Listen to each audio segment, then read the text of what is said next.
Chapter is penned by Nathalie Trouveroy. Nathalie Trouveroy, an art expert from Flanders, Holland, writes about the essential difference between Eastern and Western art forms. Nathalie Trouveroy studies Chinese art history, medieval Rome, and early medieval art, and she talks about how Chinese art is different is from that of European art form. In this chapter, the writer contrasts two forms of arts, and she presents two different stories to share how different the art forms are. In China, during the 8th century, the Tang Emperor Xuanzong commissioned a painter Wu Daozi to decorate a wall in the palace. Upon seeing the wall painting, the emperor started noticing the outer appearance of the painting, but the painter drew his attention to a cave at the foot of the mountain. The painter told the emperor that he would take him inside. The painter entered the cave and the entrance closed behind him.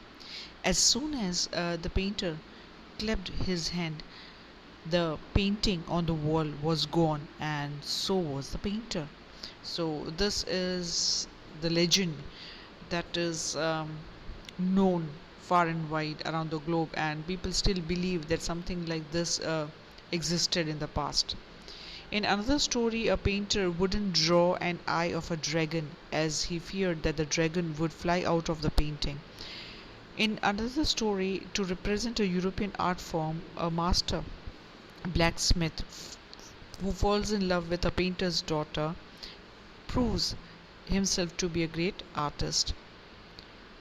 Let us read the chapter and find out what are these stories all about and what they reveal, and to how art form is believed to be followed in two different regions in the world. In Europe, an artist wants the viewer to see a real viewpoint by borrowing his eyes. The art must be perfect and must be illusion like likeness. Whereas if you learn about the Chinese art form, in China, the artist doesn't paint a real one but uses his inner and spiritual voice to create an abstract piece. The viewer can enter the painting from any point and can travel according to his own imagination. The artist wants the viewer to enter his mind and create a path of his own. So, this is how the concept of Shen Shui, which means mountain water, came into existence, and they're usually used to portray a landscape. A wonderful old tale is told about the painter Wu Daozi who lived in the 8th century, and we also read about the European art form. How are they different, and what do they signify? If we read the chapter thoroughly, we will learn that the artists in China and in European countries, they differ in their perspectives as far as the art forms are concerned. Such stories played an important part in China's classical education. The books of Confucius and Zhuangzi are full of them. They help the master to guide his disciple in the right direction. Beyond the anecdote, they are deeply revealing of the spirit in which art was considered. To contrast the story, another famous one about a painter who wouldn't draw the eye of a dragon he had painted for fear it would fly out of the painting states how the people believe that something that is not real can brought back to life. With an old story from Flanders, people do learn about Western art and painting.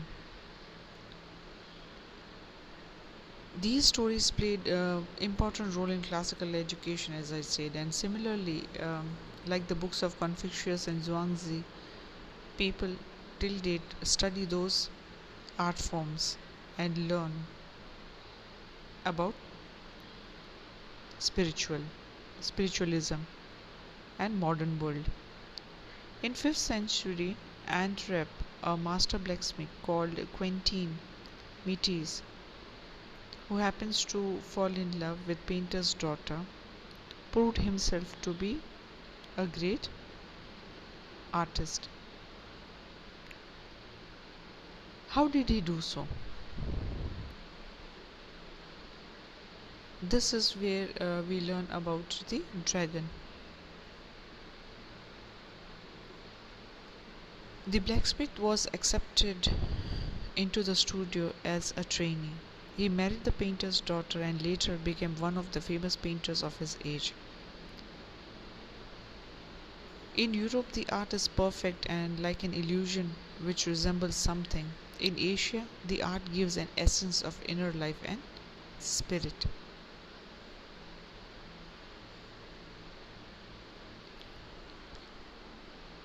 Being a reader, we might conclude that a classical Chinese landscape is not meant to reproduce an actual view, as would a Western figurative painting, whereas the European painter wants you to borrow his eyes and look at a particular landscape exactly as he saw it from a specific angle. The Chinese painter does not choose a single viewpoint. His landscape is not a real one, and you can enter it from any point, then travel in it. The artist creates a path for your eyes to travel up and down, then back again in a leisurely movement.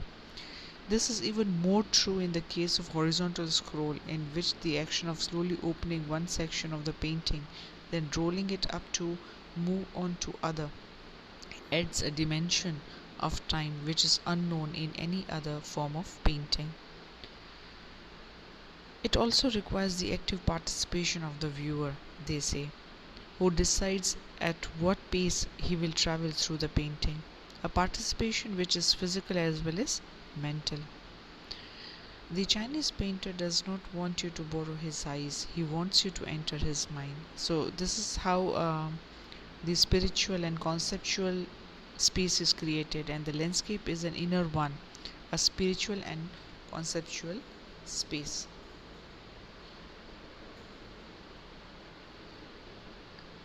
Above all, the Chinese landscape painting is not made with a real viewpoint, but it is a representation of the artist's thoughts. And as it contrasts with the Western painting, the Western painting in Europe is a figurative art form, where the European painters usually paint a landscape to show you a specific scene of the landscape.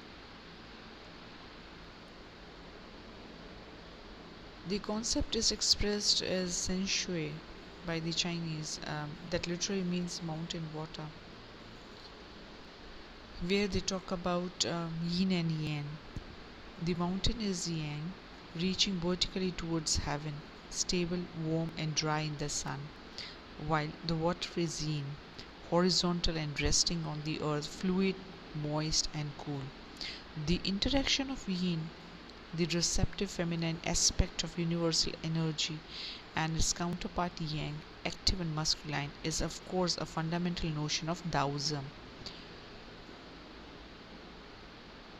What is often overlooked is an essential third element, the modern void, and it is often known as middle void, where their interaction takes place.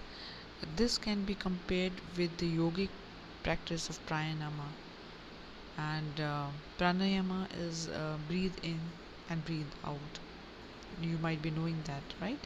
So the suspension of breath is the void where meditation occurs, and the middle void is essential. Nothing can happen without it. Hence the importance of the white unpainted space in Chinese landscape. Although it's a different concept altogether, but it is not difficult to know about what those artists used to believe and how they used to portray the landscape.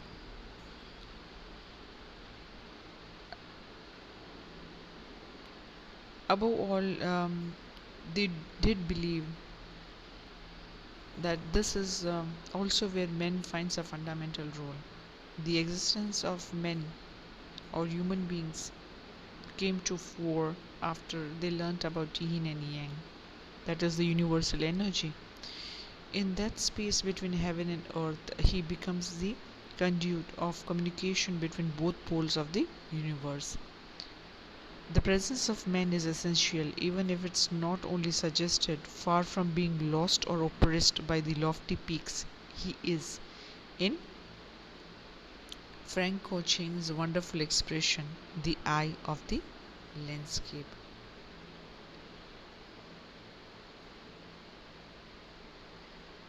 What is middle void altogether? The middle void is where a man finds an important role. Man is the channel of communication in the space between heaven and earth, they say, which are the two poles of the universe. Man's presence is essential. It is not being lost or suppressed due to high peaks, but he is the eye of the landscape. So, after reading the chapter, you will realize that how the planet was formed and how the concept of universe came into existence. A rock garden sculpture made of broken bangles by Nek Chand is a good example for the same. Uh, the same garden, if you could see in the image, is made up of recycled material,